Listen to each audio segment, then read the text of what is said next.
اللهم صل وسلم وبارك عليك يا حبيبي يا شفيعي يا خير خلق الله. شفتوا الجمبري ده؟ شفتوا حلاوته؟ شفتوا الشوربه بتاعته؟ عامل احلى شويه شوربه. تعالوا بقى اقول لكم ازاي نعمل طريقه الجمبري. انا كنت في مطبخ في راس البر، ما كنتش موجوده في مطبخي صراحه.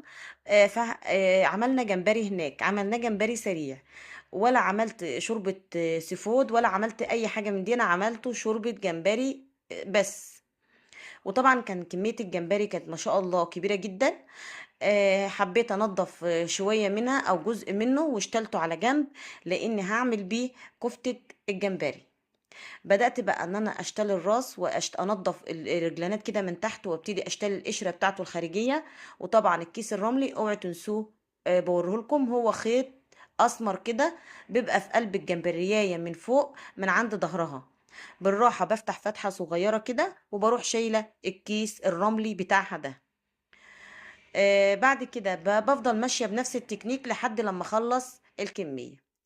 ايه بقى، بشتغل الراس بالطريقة دي، وبعد كده بشتلها من عند رجلانتها وبقشرها. طبعا كمية الجمبري دي كانت كتيرة وكانت صغيرة.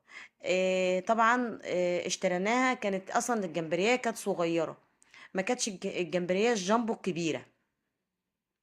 اوكي. كده بقى بدأت ان انا افتح الجمبري برضو من ظهرها واطلع الكيس الرملي بتاعها. هو كيس الرملي ده بتاع الجمبريه دي ده كان ضعيف. لو جمبري بقى بيبقى جامبو بيبقى ايه الكيس بتاعه بيبقى سميك شويه. فطبعا هو واضح في الكاميرا ما شاء الله لا قوه الا بالله. عملت كميه محترمه او كميه كويسه وسبتها او ركنتها على جنب، عينتها في الفريزر. لاني هعملها الفيديو الجاي ان شاء الله. انتظروني بقى في كفتة الجمبري بأبسط طرق بقى. وطبعا روز بتبسط لكم المعلومة كويس جدا.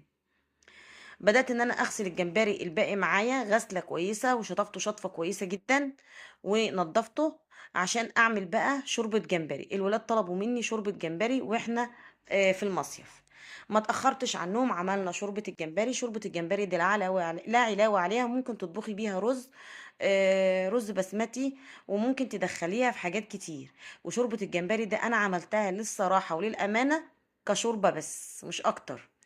القشر اللي طلع منك وانت نضفتيه اوعي ترميه. القشر ده بيعمل احلى شوية شوربة للجمبري. الشوربة دي ممكن تدخليها في حاجات كتير وهنتكلم فيها بعد كده ان شاء الله. ممكن تدخليها في اكتر من صنف. شوربة الجمبري دي ما بتترماش، ده شوربة بتبقى عبارة عن كنز.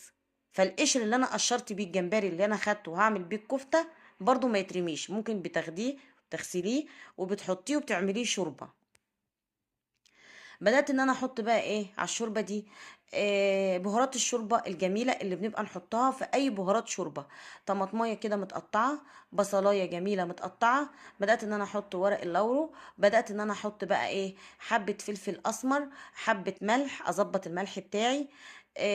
لو حابة بقى تحطي اي بهار تاني حطيه زي الكزبرة والكمون والكلام ده. مش حابة خلاص اكتفي بالبهار اللي احنا حطيناه وخلاص. مستكة، حبهان، اي بهار هيطعم لي الشوربه حطيه. هو الجمبري مش محتاج اصلا بهار، هو الجمبري محتاج البصله والطماطمايه وورق اللورو وفص مستكه وفص حبهان وبس. خلاص خلص الكلام. بس هو الجمبري احلى شوربه منه بتاخديها واحلى طعم واحلى ريحه. اللي بحب بقى شوربة الجمبري يبعت لي كده في تعليق جميل زيكم.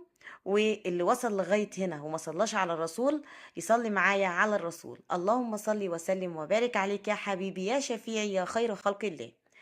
اللي ما عملش لسه اشتراك للقناة بتاعتي او ما دخلش ينضم للعيلة الكبيرة بتاعتي ينضم لها عشان يكبرها وعشان يشرفها. بحبكم يا احلى واجمل متابعين حصلوا لي في حياتي. انا بيكم وليكم وعشانكم موجودة. طبعا اي حد حابب يستفسر عن اي سؤال في اي حاجة في اي معلومة انا تحت امره، يبعت لي بس في كومنت وانا هرد عليه ان شاء الله. بدأت بقى ان انا خلصت الشوربة بتاعت الجمبري، حطيت مية من الكاتل كانت مغلية جاهزة.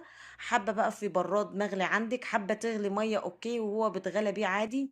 بس كان عندي المية مغلية حطيتها عليه وبس. خلاص خلص الكلام.